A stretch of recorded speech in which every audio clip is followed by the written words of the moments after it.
নমস্কার। আবার চলে এসেছি আপনাদের সঙ্গে গল্প করার জন্য। নিশ্চয়ই সকলে খুব ভালো আছেন। দুর্গাপুজো তো চলেই এলো। আমরা তো সকলেই জানি যে শরৎকালের এই দুর্গাপুজো শুরু করেছিলেন রামচন্দ্র।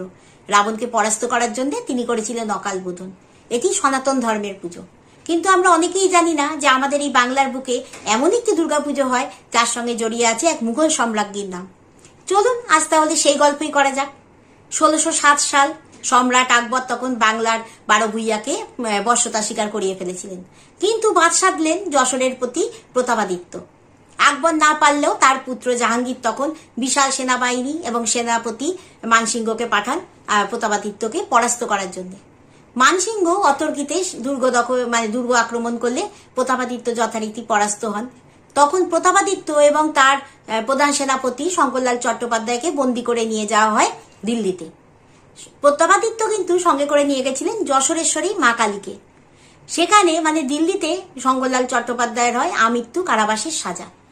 তিনি কারারুদ্ধ অবস্থাতেই আবেদন জানান জাহাঙ্গীরের কাছে যে তিনি মহালয়ার দিন তর্পণ করবেন। যথারীতি জাহাঙ্গীর সেই প্রস্তাব নাকচ করেন।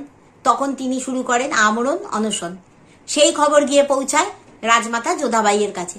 যোধাবাই শঙ্করলালের এই প্রস্তাব মঞ্জুর করেন এবং অনুমতি দেন তাকে তর্পণ করার জন্য।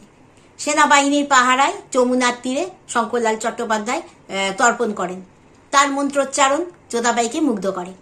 অদ্ভুত ব্যাপার, সেদিন রাত্রেই যোধাবাই স্বপ্ন দেখেন যে তিনি দুর্গাপুজো করছেন। পরের দিন কারাগারে এসে তিনি শঙ্করলালকে অনুরোধ করেন দুর্গাপুজো করার জন্য।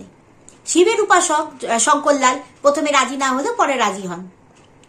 তখন তাকে মুক্তি দেওয়া হয় এবং তিনি ফিরে আসেন উত্তর 24 পরগনার বারাসাতে তার নিজের পিতার ভিটে এবং পুজো শুরু করেন। যোধাবাই কথা দিয়েছিলেন যে তিনি পুজোয় নিজে উপস্থিত থাকবেন এবং অঞ্জলি দেবেন, কিন্তু বয়সজনিত কারণে তা সম্ভব হয়ে ওঠেনি। কিন্তু তিনি দূত পাঠিয়ে এই প্রস্তাব দেন যে পুজোর সমস্ত ব্যয়ভার তিনি বহন করবেন। এইভাবেই চট্টোপাধ্যায় পরিবারের সঙ্গে যুক্ত হয়ে যায় যোধাবাইয়ের নাম। মুঘল গণনীর নামে সংকল্প করে শুরু হয় দুর্গাপুজো।